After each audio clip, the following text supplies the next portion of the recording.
Assalamualaikum dan salam sejahtera kepada pelajar 4 harmoni yang cikgu kasihi dan cikgu sayangi. Jadi video ini adalah dibuat untuk membincangkan latihan yang telah cikgu berikan pada minggu lepas, muka surat 58 daripada buku teks. Okey. Sila rujuk buku teks masa saya membincangkan soalan-soalan. Jadi untuk soalan nombor 1, diminta untuk kita tentukan yang mana adalah pernyataan dan yang mana adalah bukan pernyataan. Benda yang paling mudah untuk kita tentukan ayat pernyataan ataupun bukan pernyataan adalah ayat pernyataan bukanlah ayat perintah dan ayat pernyataan bukanlah ayat seruan. Dan ayat pernyataan bukanlah ayat soal. Tidak terdiri daripada 3 perkara ni, iaitu dia bukanlah ayat perintah, bukanlah ayat yang ada tanda soal dan bukanlah ayat seruan. 3 perkara yang awak perlu ingat. Okey, jadi untuk soalan nombor 1, dia tanya 1A.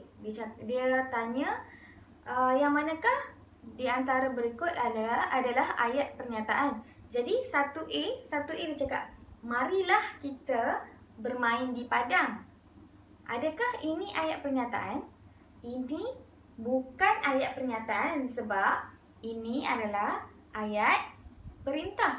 Dia mengajak kita, marilah kita bermain di padang. Jadi ini bukanlah ayat pernyataan. Jadi jawapannya adalah bukan pernyataan. Untuk B, Malaysia terletak di benua Asia. Adakah ini ayat soal? Ada tanda soal tak? Tak ada kan? Adakah ini ayat ajakan? Adakah ini ayat seruan? Ketiga-tiga bukan. Jadi ini adalah ayat pernyataan. Malaysia terletak di benua Asia. Okey, untuk C pula, dia tanya adakah 3 tambah 2 sama dengan 8? Walaupun 3 tambah 2 ni bukanlah sama dengan 8, tapi disebabkan ada tanda soal, adakah dan tanda soal, jadi ini bukanlah ayat pernyataan. Okay. Untuk soalan nombor 2, diminta untuk awak bina pernyataan yang benar berdasarkan angka dan simbol yang diberikan. Contoh, saya buat contoh dekat sini. Dan ini contoh yang paling simple yang semua orang tahu. Semestinya semua orang tahu. Okey. Contoh, dia berikan dekat awak angka dan simbol yang dekat sini. Dia berikan awak angka 3, 1, simbol tambah, angka 2 dengan simbol sama dengan. Okey. Jadi berdasarkan simbol dan angka yang diberikan kepada awak daripada soalan ni, awak kena cipta pernyataan yang benar berdasarkan apa yang telah diberikan. Contohnya, pernyataan yang benar bagi angka dan simbol yang diberikan adalah 1, kita dah gunakan 1 dekat atas ni, 1 tambah 2 sama dengan 3. Awak dah gunakan semua simbol dengan angka yang telah diberikan. Jadi, ini adalah pernyataan yang benar untuk soalan ini. Okey, faham? Okey, kalau awak nak buat pernyataan yang tidak benar, yang palsu, pernyataan yang palsu. Contohnya adalah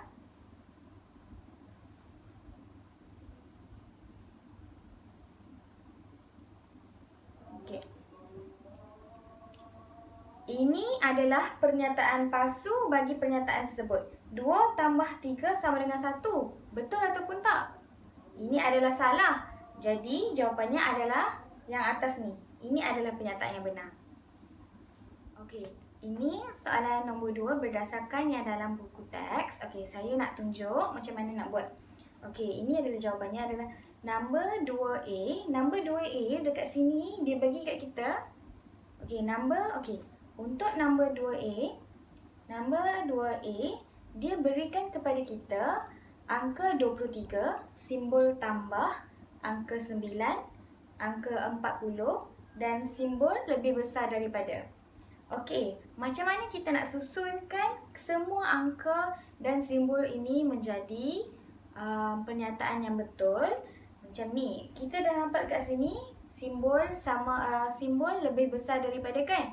Okey, kalau macam tu kita susunkan yang mana yang akan jadi lebih besar daripada yang menggabungkan kesemua angka-angka ni dan simbol yang ada dekat sini.